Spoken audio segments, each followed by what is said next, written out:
From the Toronto Star, I'm Adrian Chung, and this matters.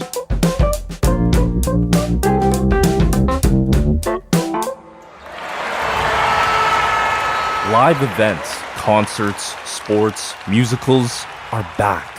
Nothing beats the roar of a crowd. But if you want in, you'll likely have to get vaccinated.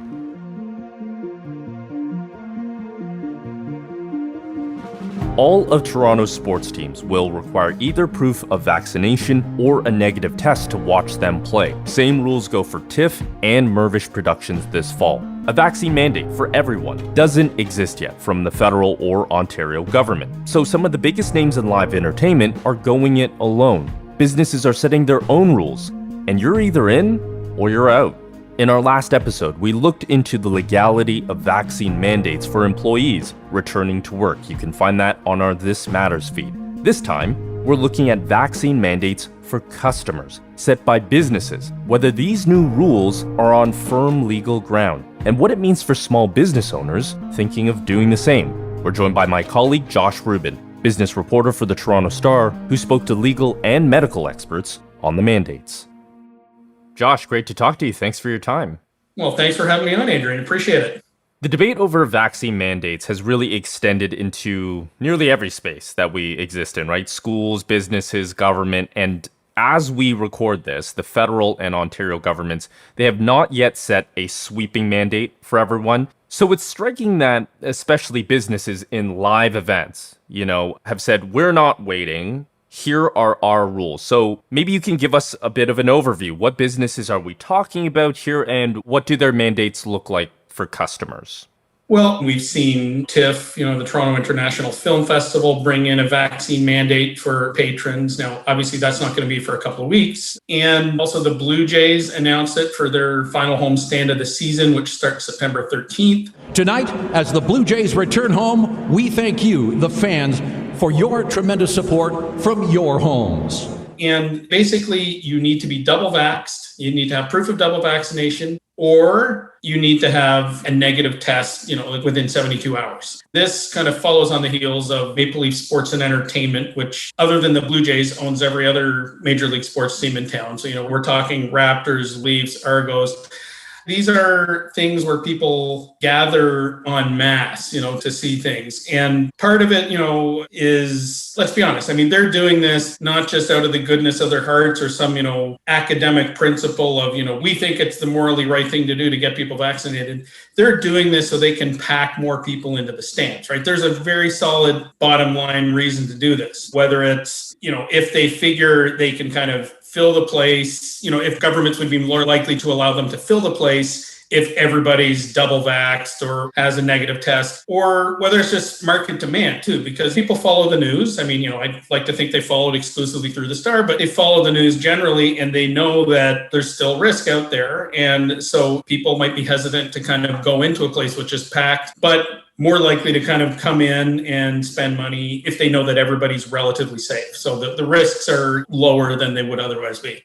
And especially with the vaccination rate quite high in Ontario, this is still ultimately, like you say, a business decision where they can look at the numbers and say, well, we might be able to convince a large number of people to actually come into the building and spend their money.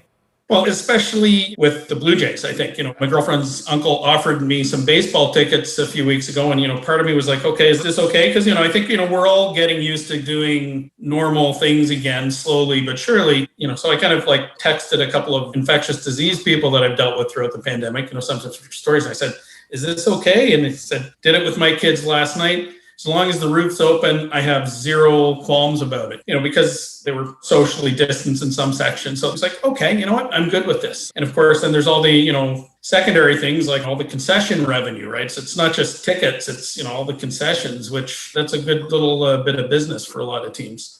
Of course, there are many people who are against any sort of vaccine mandate. Some have claimed it will infringe on their rights.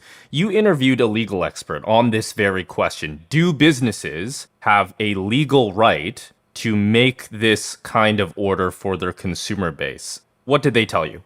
Well, you know what? The professor from Osgoode Hall Law School at York basically said, like, look, businesses can make choices about who they serve as long as it's not something which discriminates on human rights grounds. Things which somebody can't change, right? Like, you can't say, oh, well, you can't come into this because you're blind, or you can't come into this because I don't like the color of your skin, or because you're LGBTQ plus. They can't say that, make those choices based on those grounds. But for grounds which people can change, for things that there's reasonable reasons for their decisions, like preventing, like mitigating a deadly pandemic that we're still in the middle of, they can make those choices. Like proving that you're being discriminated against under human rights legislation would not be easy. It would be almost impossible to do under this reason because, like businesses can say, no shoes, no shirt, no service, right? We all know that one. And people can wrap their heads around that pretty easily, but they seem to have trouble wrapping their heads around a deadly pandemic, so it's a little bit tough. Nobody's forcing them to get vaccinated, right? They're just saying, like, if you choose not to get vaccinated, choice being the word that a lot of people who are not getting the vaccine are on about. If you make that choice, well, there's consequences to choices, right? So, like if you drink a bottle of beer, you can't get behind the wheel of the car, right? So there's consequences to choices. And that's what the broad principle is, with this. Yeah, in some ways, it's not that surprising to me that a business can refuse to serve a customer over certain grounds like these, because as you said, there are many businesses that already in many different facets will say, if you want to come into this business, if you want our service, here are our rules. That's not that weird of an idea for businesses. No, and the other thing that when businesses are saying, like, let me open, like we all know the Adamson's barbecue situation, for example. Let me open, let me open. A lot of his supporters were like, the free market, he should be able to decide as a business. Well, then in the same breath, they turn around and say, no, Blue Jays, no MLSE, no TIFF, you can't do this. And, like the cognitive dissonance is like truly mind-boggling when you look at it, because it's the exact same principle. We'll be right back.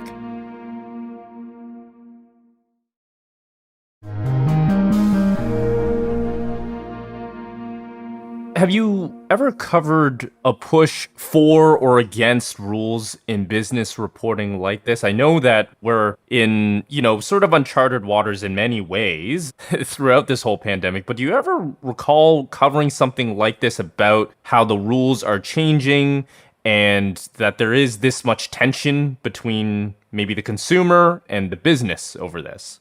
I mean, the only thing that really comes to mind, or I guess the first thing that comes to mind really is the smoking, like smoking in restaurants and bars. And, there were a whole host of other issues there because, particularly when the restaurants or bars who wanted to have a smoking section, had to spend like, $250,000 on ventilation.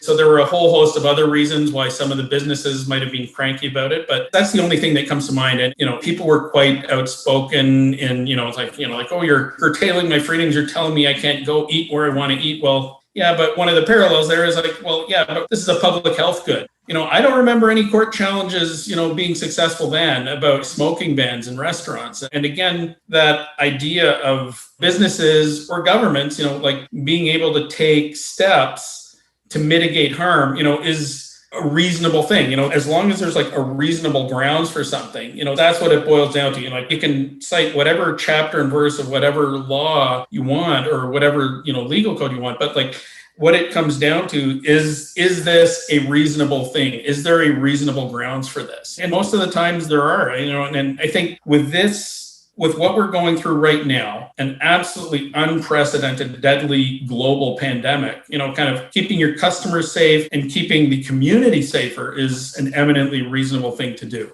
The other thing that your reporting pointed out was, people who are against a mandate will often cite the Charter of Rights and Freedoms, and the legal expert that you spoke to as well outlined the difference there, that essentially constitutional challenges, they don't always apply in every situation. Can you explain that?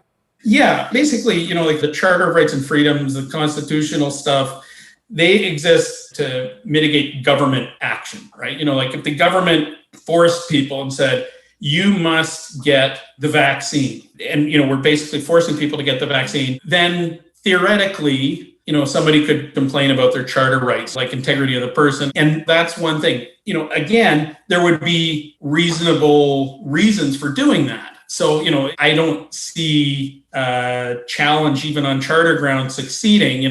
One of government's basic duties is to keep people safe, right? So infringing that, like kind of trying to block that in court, I think, would be a tough battle. But theoretically, if they said, everybody absolutely must get this done, that's the type of thing that could be subject to a Charter of Rights and Freedoms challenge. Regardless of whether you agree or disagree with a vaccine mandate or a passport, I do feel like it's an interesting decision that so many of these businesses that run these big live events, the very things that none of us have been able to do for a year and a half, they are the ones leading the charge here. Essentially, they're kind of playing on people's FOMO a little bit. Like if you see your friends going to the Jays game and you want to go to the Jays game, sorry, these are the rules. This is what they have set. So from a business standpoint, it's interesting. Public health as marketing shtick, right? Yeah, exactly. So it is interesting. And again, maybe there will be some people that they won't let in or that might be, pissed off that they can't come in. But I think if we look at poll after poll after poll, there's a lot of people who are supporting vaccine mandates, and I think it's not a coincidence that the number of people supporting vaccine mandates is, broadly speaking, pretty close to the percentage of the population that's getting vaccinated. I think there's some crossover there. So it's definitely interesting. Do you think that big businesses, organizations going first on this, ahead of the government mandates, does it almost make it easier for small businesses to do the same, knowing that legal challenges could come their way? Does that play into it at all? I think to a certain point, yes, there's strength in numbers. Being the first mover, there's always risks and rewards in anything like this. But I think it makes it easier for other big companies to do it. But I mean, look at what's been happening with Jen Egg and her restaurants.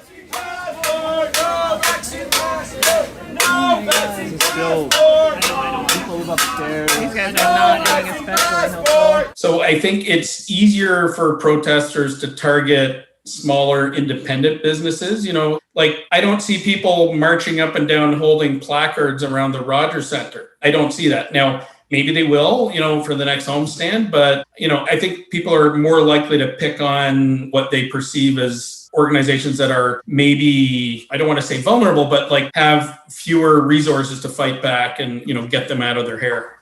Josh, great to talk to you. Thanks for joining us to explain this. Thanks for having me on. Really appreciate it. That is Josh Rubin, business reporter for the Toronto Star.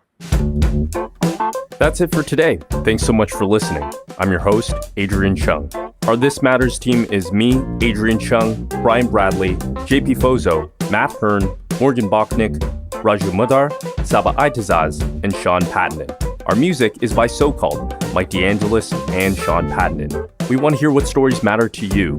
Please send us your comments, questions, or ideas to thismatters@thestar.ca. Please consider supporting the journalism the Toronto Star newsroom does at thestar.com/subscribingmatters. And don't forget to subscribe to This Matters on Apple Podcasts, Spotify, or wherever you listen to your favorite podcasts. Let's talk soon.